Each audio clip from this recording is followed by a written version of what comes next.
I weep at myself and I cheer at myself. I began to unlearn me. I began to know me. I climb a steepless hill.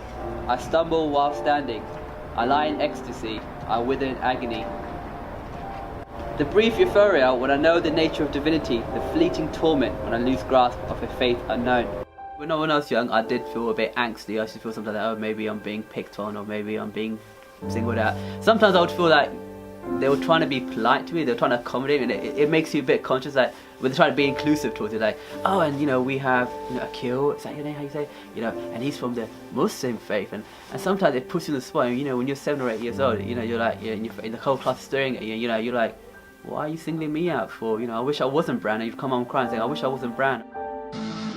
When I was 20 or 21, I was sort of a bit more angst-filled. I was a bit, no, it's just black and white. There is this concept of grey didn't exist. I grew up in, I wouldn't say conservative, but I grew up where it's just one way.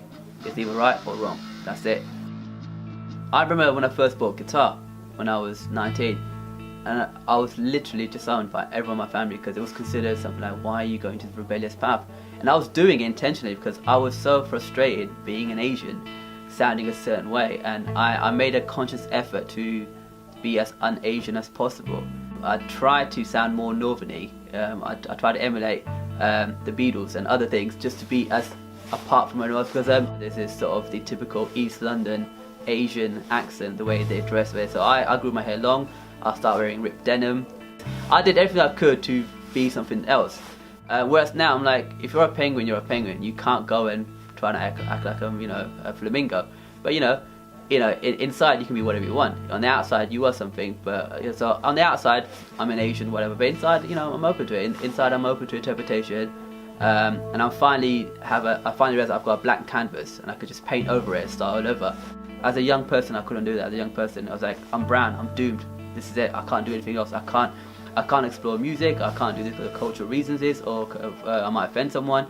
And so therefore, I can either just die inside and just follow a certain mold, or I could break the mold and become an outcast. And I think I reveled in the idea that, yes, I'm going to be an outcast. I don't care what happens. Through creativity, you can transcend your pain. You can get over all the angst, and you can express it, and you can reach out to people. You'll be surprised how many people right now feel like you did. It might just be that by just writing out, you're letting out a lot of emotions. You're releasing it. You've got some way to release it. If you're keeping it in, you're only hurting yourself. But if you're writing it, someone else might read it and say, I'm going through that exactly. You feel like I do. Wow, I'm not the only one. And that just started from me writing a poem and sharing it with someone. So when I was going through it, I thought, I'm the only one that feels this way. I'm the only one that's going through cultural crisis. I'm the only one going through this, I go, no. I go, you be amazed. I go, when you find like-minded weirdos out there, it's the greatest feeling in the world. Like, yes, I'm not the only one. It's weird. I've never seen myself as brown. So recently I'm like, oh, I am brown. And sometimes, I do sort of look at my hands, I'm like, oh, I'm brown, okay.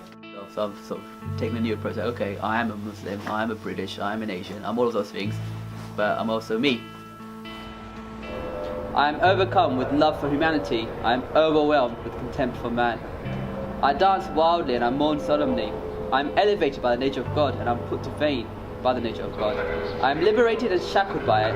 I am infected by the essence of abstract notions. I am cured by the quaint notions of abstract essence. Only one truth eliminates me. Only one truth relieves me. All is love, and love is all.